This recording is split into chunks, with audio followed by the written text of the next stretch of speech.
On Kashyyyk, the humid air hung heavy, thick with the scent of dense forest foliage and the distant, acrid tang of blaster fire. Master Yoda stood amidst the towering Rashir trees, a small, unassuming figure whose presence, however, resonated with an almost palpable power. He was not just observing the ongoing skirmishes, he was a focal point, a strategic anchor in the chaotic symphony of battle against the separatist forces. Beside him, attentive and ready, stood Commander Gree, a clone trooper whose armor bore the distinct markings of his unit, a familiar and trusted face among the countless soldiers Yoda had come to lead and, in his own way, to respect over the long, arduous years of the Clone Wars. Their conversation was one of logistics, of troop movements, of pressing the advantage against an enemy that seemed to ebb and flow like the tides. Gree, ever efficient, delivered his reports with a crisp, professional tone, his helmet angled towards the Jedi Master, awaiting instruction. For Yoda, these clone troopers represented a complex tapestry of duty and destiny. They were soldiers, yes, bred for war, but they were also individuals, each with their own quirks, their own courage, their own struggles.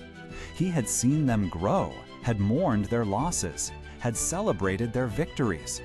There was a bond forged in the crucible of shared combat, a deep-seated trust that had become an undeniable cornerstone of the Republic's war effort.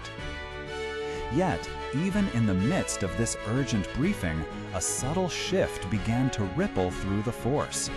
It was not a sound, nor a visible alteration in their surroundings, but a profound, chilling tremor that resonated deep within Yoda's very being. A cold spike, sharp and sudden, pierced the otherwise familiar warmth of his connection to the living Force. Something was amiss, profoundly and terribly wrong. He felt it just a split second before the external world began to catch up to this internal premonition. Then the order came, not verbally to them, but an insidious command that echoed through the hidden pathways of every clone trooper's mind.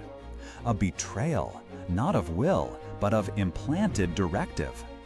In that horrifying instant, Yoda's keen perception, honed by centuries of Jedi training, registered the subtle, almost imperceptible tensing of Gree's muscles, the shift in his stance, the sudden predatory focus in the usually calm demeanor of the trooper beside him, another clone standing nearby.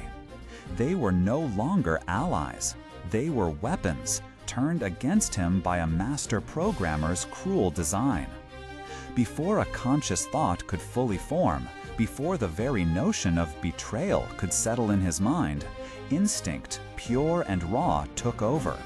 He saw it, felt it, the almost imperceptible movement as Gree and the other trooper began to raise their rifles, aiming their blasters at the very general they had sworn to protect. There was no hesitation in their movements, no flicker of doubt in their eyes, only cold, unfeeling purpose. The chip had activated. In a flash of emerald light, born of pure, unadulterated survival, Yoda ignited his lightsaber. The familiar hum, usually a comforting sound, now vibrated with a desperate urgency. He moved not with grace, but with a sudden, devastating burst of speed. A blur of motion, a swift arc of his green blade, and in less than a heartbeat, before either trooper could even fully depress their trigger, their helmets, still attached to their now lifeless bodies, tumbled to the forest floor. The act was swift, brutal, absolute. It was not an attack, but a desperate parry, an instantaneous defense against a mortal threat. And then silence. A profound, heavy silence that swallowed the distant sounds of battle. A silence broken only by the soft thud of the helmets and the lingering hum of Yoda's ignited saber. He stood there, his small frame rigid, his ancient eyes fixed on the two fallen figures.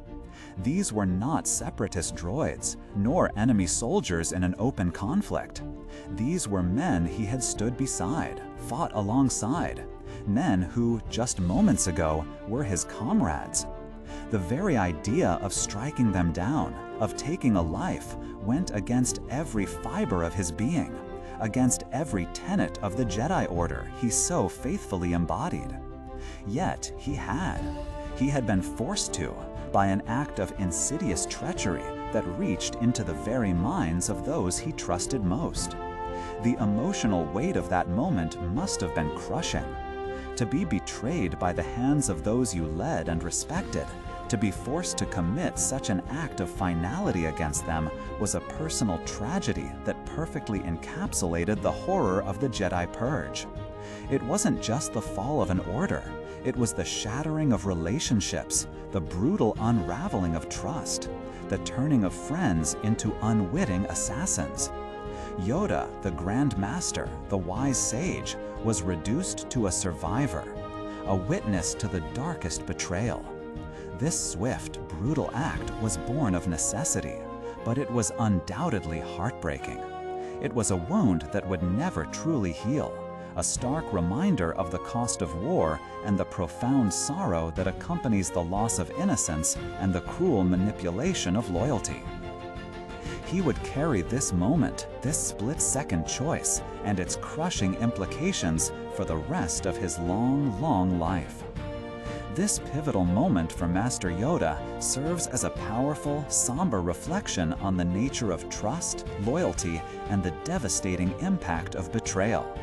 It reminds us that even in moments of profound darkness and survival, the emotional toll can be immense. What are your thoughts on this heartbreaking moment for Master Yoda? How do you perceive the weight of his choice in that split second? Please share your reflections in the comments below. If you found this thoughtful exploration meaningful, consider following for more journeys into the profound stories that shape our understanding.